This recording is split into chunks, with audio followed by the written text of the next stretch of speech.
নমস্কাৰ। এই মুহূৰ্তত আহি পৰিছে অসমৰ বিভিন্ন প্ৰান্তৰ পৰা কেইবাটা গুৰুত্বপূৰ্ণ খবৰ।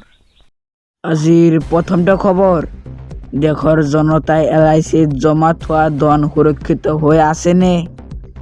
আদানী গ্ৰুপৰ কোম্পানীসমূহত বিনিয়োগ হৈ আছে LICৰ ধন। আদানী গ্ৰুপত বিনিয়োগ কৰা ভেলু হ্ৰাস পোৱাৰ পিছত এতিয়া নীৰৱ LIC। আদানী গ্ৰুপত বিনিয়োগ কৰি LICয়ে এমাহত হেৰাইছে 50,000 কোটি। শ্বেয়াৰ বজাৰত হিণ্ডেনবাৰ্গ প্ৰতিবেদনৰ প্ৰভাৱ। LICয়ে বিগত 50,000 কোটি টকাৰ লোকচানত পৰিছে। LICৰ মতে আদানী গ্ৰুপত মাত্ৰ 1% বিনিয়োগ কৰা হৈছে। গৌতম আদানীৰ 7টাকৈ কোম্পানীত বিনিয়োগ কৰি লোকচানৰ সন্মুখীন হৈছে LIC। আদানীৰ তাত ধন বিনিয়োগ কৰি 50,000 লোকচানৰ সন্মুখীন হৈছে LIC। আদানীৰ কোম্পানীত বিনিয়োগ কৰা ধনৰ পৰিমাণ আছিল 30,127 কোটি টকা। এই বিপুল বিনিয়োগৰ শ্বেয়াৰৰ মূল্য হৈছিলগৈ 33,149 টকাকৈ। জীৱন বীমাৰ শ্বেয়াৰৰ বজাৰ মূল্য হ্ৰাস। বিনিয়োগ হ্ৰাস পোৱাৰ পিছত বৰ্তমান LICয়ে দিয়া নাই কোনো ধৰণৰ মন্তব্য। আজিৰ দ্বিতীয়টো খবৰ, মাইক্ৰ' ফাইনেন্সৰ ঋণী মহিলালৈ ডাঙৰ খবৰ। তৃতীয় পৰ্যায়ৰ ঋণী মহিলাই ঘৰতে পাব NOC। শীঘ্ৰেই তৃতীয় পৰ্যায়ৰ ঋণ মাফৰ কাৰ্যসূচী ল'ব চৰকাৰে। ঋণী মহিলাৰ ঋণ সম্পূৰ্ণ মাফ কৰি চৰকাৰে বিতৰণ কৰিব NOC। হিমন্ত বিশ্ব শৰ্মা কৰিলে এই বৃহৎ ঘোষণা।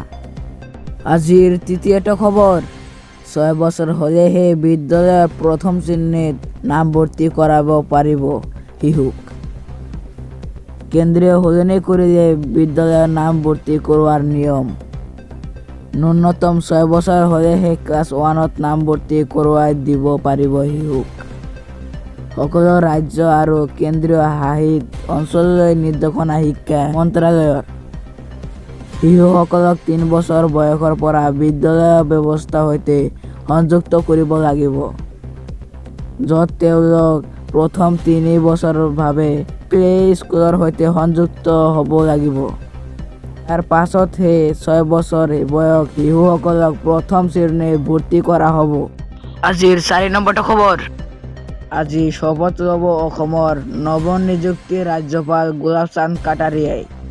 শপত গ্ৰহণৰ পূৰ্বে পৰিয়ালসহ মা কামাখ্যাৰ আশীষ গ্ৰহণ। আজি শপত ল'ব অসমৰ নৱনিযুক্ত ৰাজ্যপাল গোলাপ চান্দ কাটাৰিয়াই। দিনৰ 11 বজাত কলাক্ষেত্ৰত অনুষ্ঠান হ'ব শপত গ্ৰহণ অনুষ্ঠান। শপত বাক্য পাঠ কৰোৱাব ন্যায়ালয়ৰ মুখ্য ন্যায়াধীশে।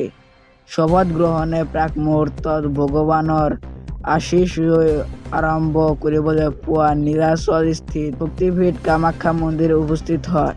উপস্থিত থাকিব মুখ্যমন্ত্ৰীকে ধৰি কেইবাগৰাকী বিশিষ্ট ব্যক্তি। অসমৰ ৰাজ্যপাল হিচাপে শপত গ্ৰহণ কৰিবলগীয়া গোলাপ চান্দ কাটাৰিয়াই ইয়াৰ পূৰ্বে ৰাজস্থানৰ গৃহ, গ্ৰামীণ বিকাশ আৰু পঞ্চায়ত আদি বিভাগৰ মন্ত্ৰী হিচাপে দায়িত্ব পালন কৰাৰ উপৰিও বিৰোধী দলৰ দলপতিৰ ভূমিকা পালন কৰিছিল।